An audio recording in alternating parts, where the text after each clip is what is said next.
Het jy al enige soos terugvoer gekry? Het ons begin? Ek dink so. Okay. Okay. Het jy al enige terugvoer gekry, gesprekke dalk al gehad met mense wat gevra het of gewonder het oor die solas? Bedoel jy nou in vanuit ons as resultaat van hierdie podcast? Nee, ek het actually nie, het jy is daar mense wat ek met het jou al, ek het al 'n paar gehad, ja. Okay. Ja, 'n paar gehad. Mense wat actually nogal geïnteresseerd is oor die geskiedenis van ons gereformeerdheid. En ek dink dis iets wat verlore gegaan het. In ons kerk dalk is hierdie diep verstaan van ons geskiedenis wat deel gevorm het van ons identiteit.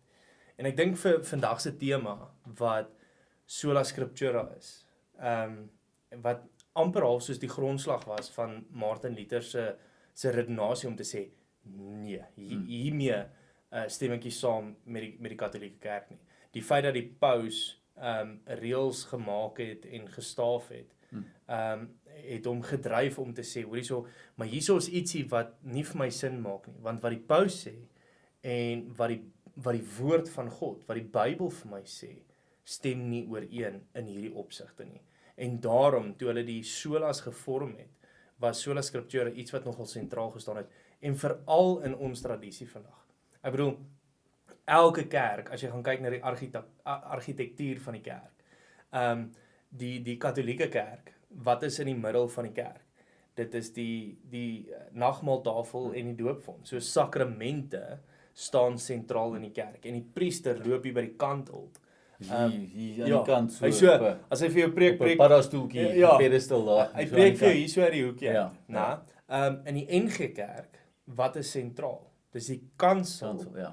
met die kansel Bybel, wat oop staan. Ja. Bring die kansel terug. Bring die kansel terug. Hashtag.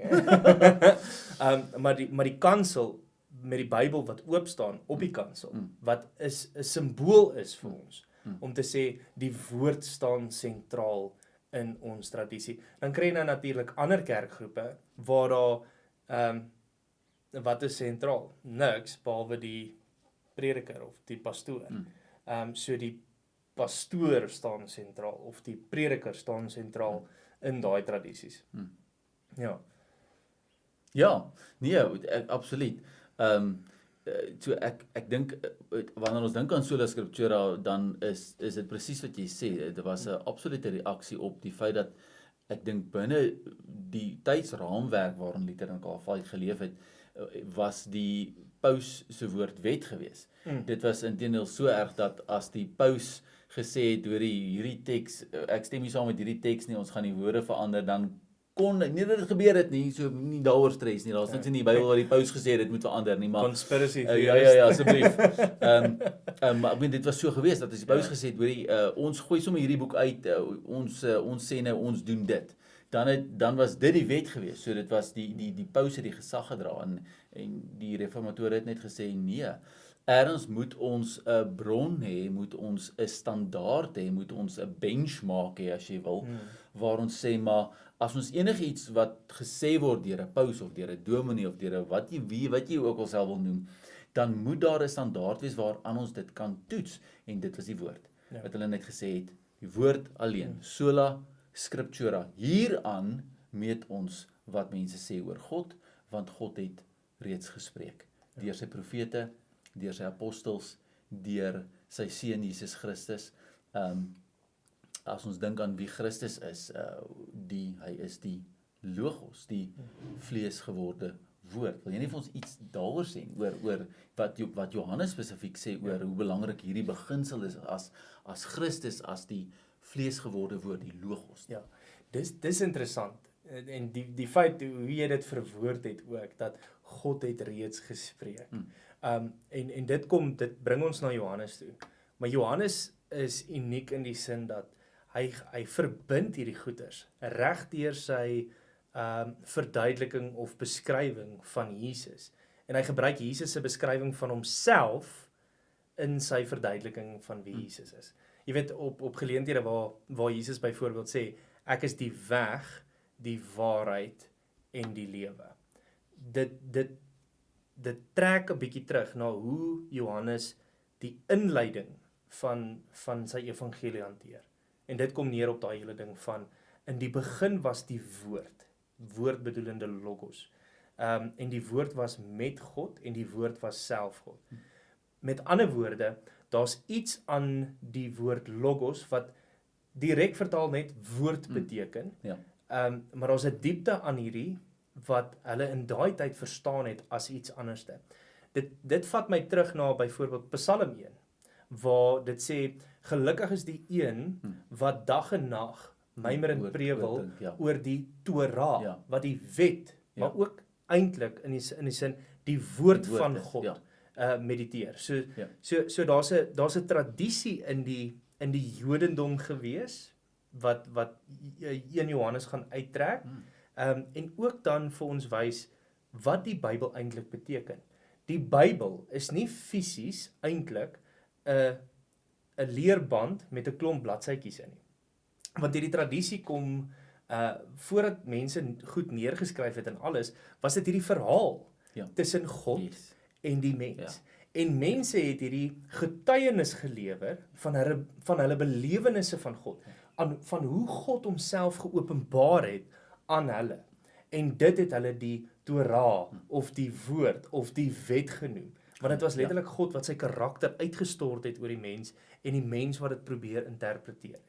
En natuurlik, soos wat die mens is, deur ons geskiedenis, het ons partykeer afgewyk daarvan, het ons dit partykeer te letterlik of te literêr opgevat, in steede van 'n bietjie meer in 'n metafisiese sin, van wag, dit gaan meer as oor net die woord.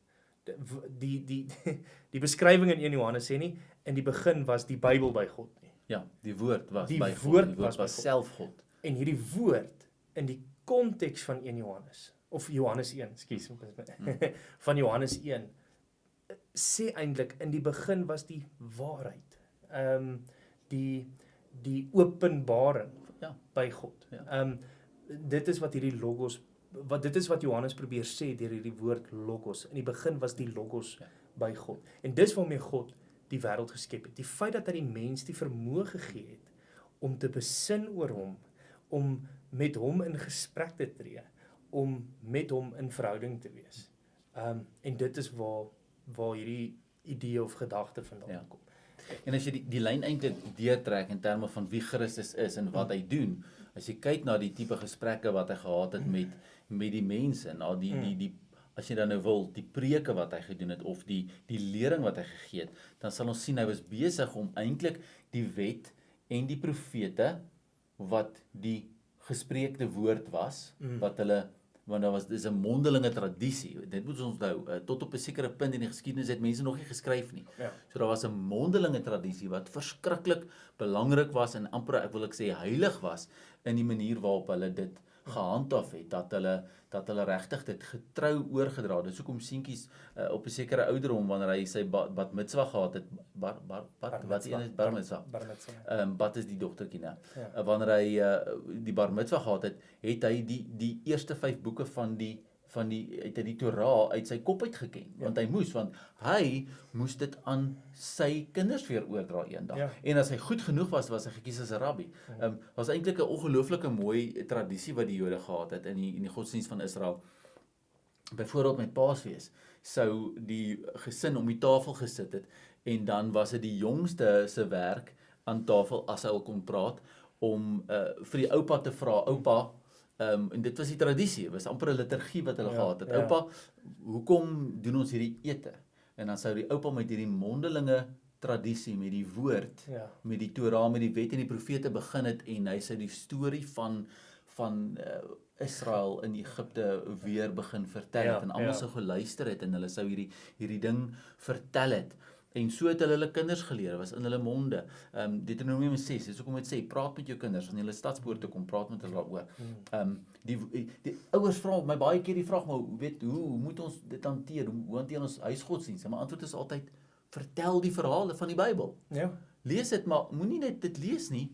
Lees dit voor die tyd, en wanneer dit tyd vir boeke is, vertel die storie. Want dit vertel die verhaal van God en sy mense. En as ons dan kyk wat die Logos kom doen, Christus, die vleesgeworde woord, is hy is besig om die verhaal te vertel en dit eintlik oor te vertel en dit te vervul, sodat ons dit op die regte manier kan oorvertel. Ja. Maak dit sin? Jesus word die uitlewing Ja. van die waarheid van God. Yes. Dis hoekom Johannes hom ook beskryf as die Logos. Ja.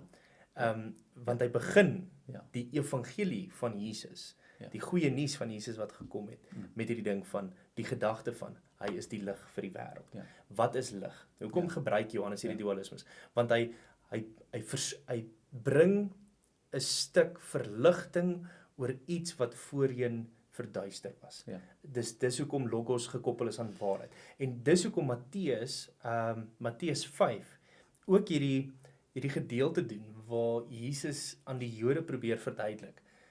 Ek het nie gekom om die wette, die Torah, weg te neem nie. Korrek. Nie een iota of letterstreepie sal verdwyn nie. Ek inteendeel is die vervulling van die wet. Wat sê Jesus? Sê Jesus, ek het hierdie goeders gekom om oor te skryf, ek het gekom om hierdie goeders te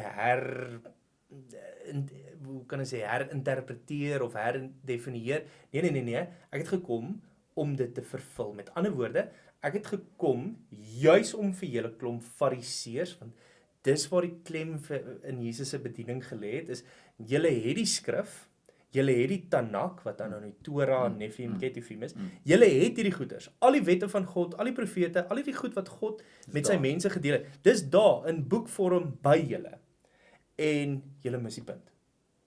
Julle harte het verhard, julle het meer literêr en letterlik na hierdie goeders toe gegaan, in steede van om dit uit te leef, wesenlik, aan die wêreld daarom. Met ander woorde, wat Jesus eintlik kom doen, is hy sê, as jy hierdie ding vat, en jy vernietig hom, hierdie boek vat, en jy vernietig hom, is die essensie van God se waarheid, sy Logos, steeds ewig.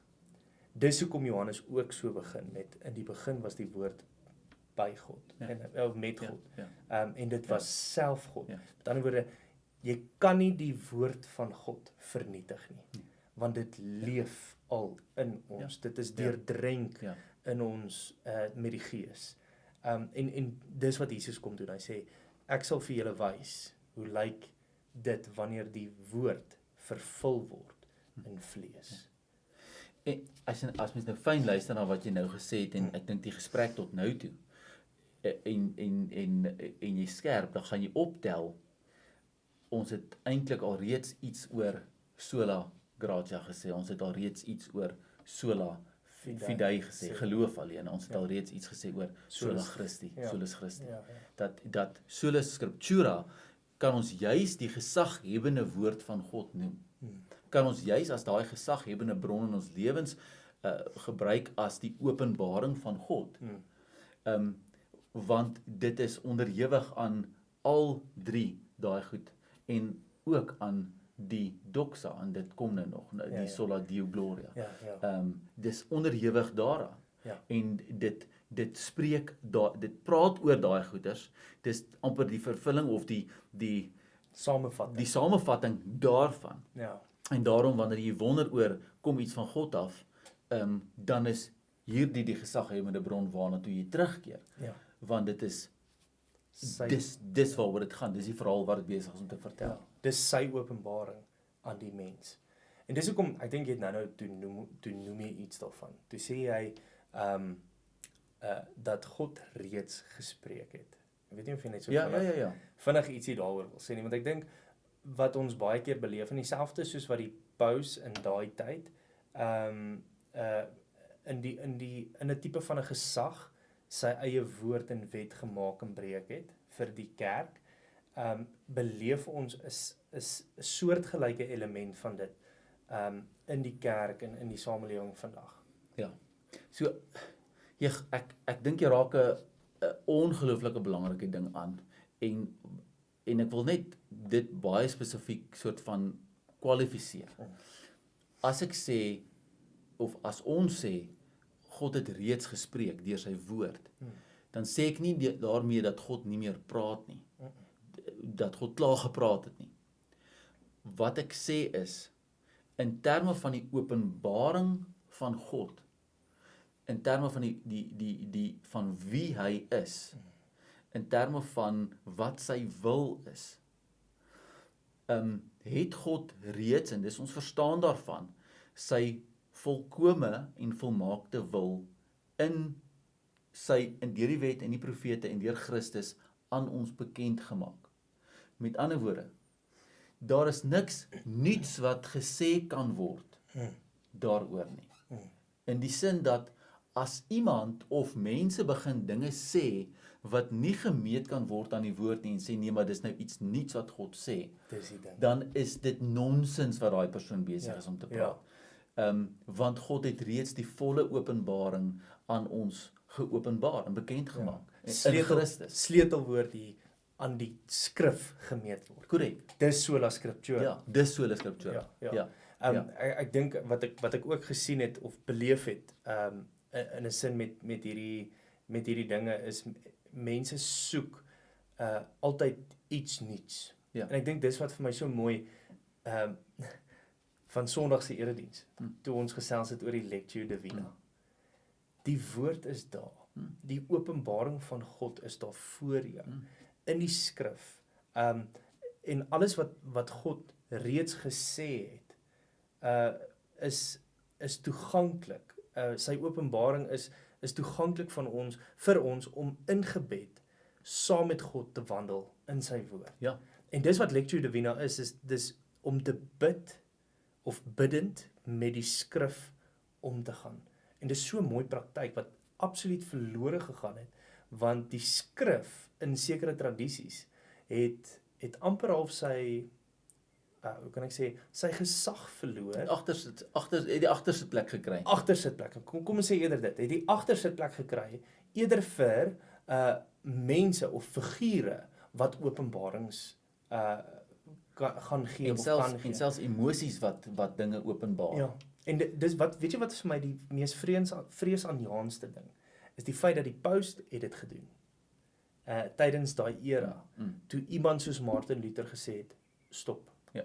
Wat jy nou sê, wat jy nou doen, die reëls en die wil van God wat jy nou in die kerk inbring en aan mense openbaar.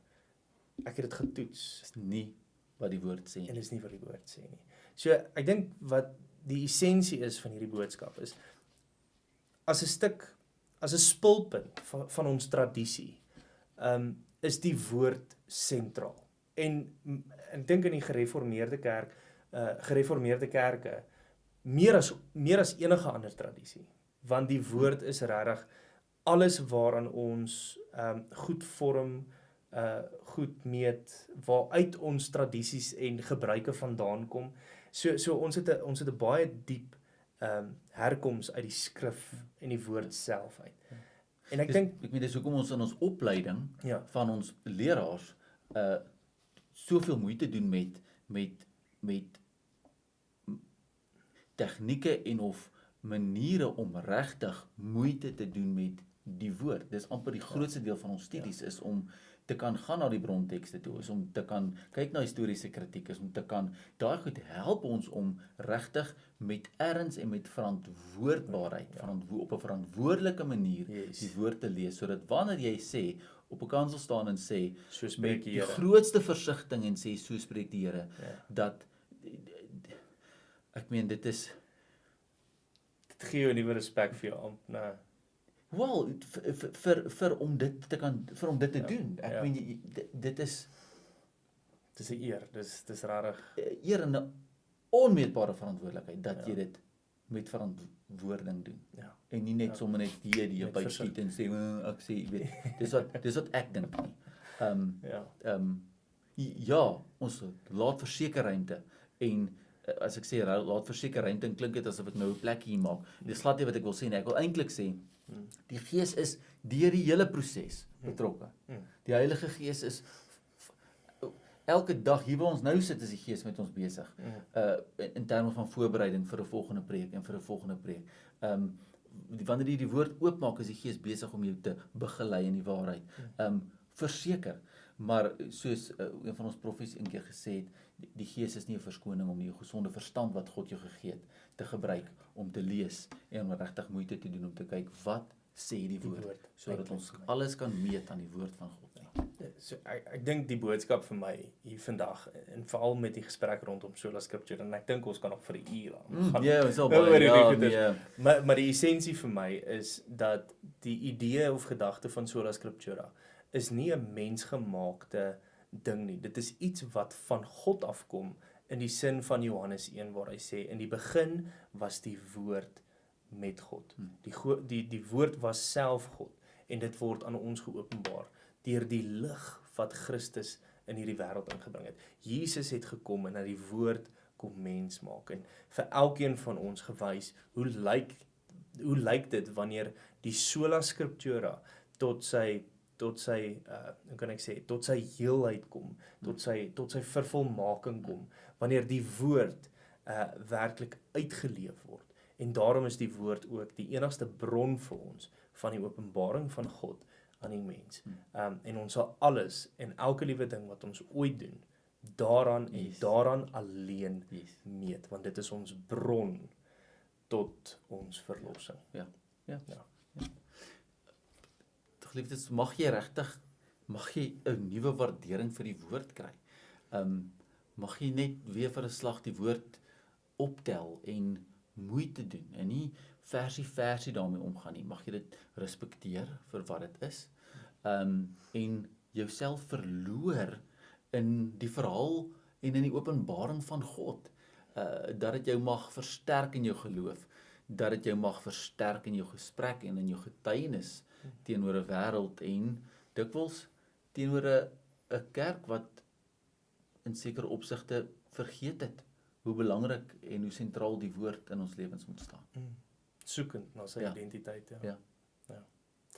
Dankie familie. Ek hoop julle het 'n wonderlike week, naweek verder in die geval en hoop dat julle weer met 'n nuwe aanslag, 'n vigor. 'n vigor na die woord sal kyk en dit so sal benader. En as julle ooit vra het, asseblief voel vry om ons te kontak ook so en maak seker ook dat julle subscribe en die notifications aansit op hierdie kanaal, dat julle meer van hierdie inligting en hierdie gesprekke kan bywoon. Dit sal vir ons so lekker wees om weer ook so saam met julle te gesels oor hierdie goeters. Lui die klokkie. Lui die klokkie. So vrede, familie en liefde vir elkeen van julle. Amen. Lekker man.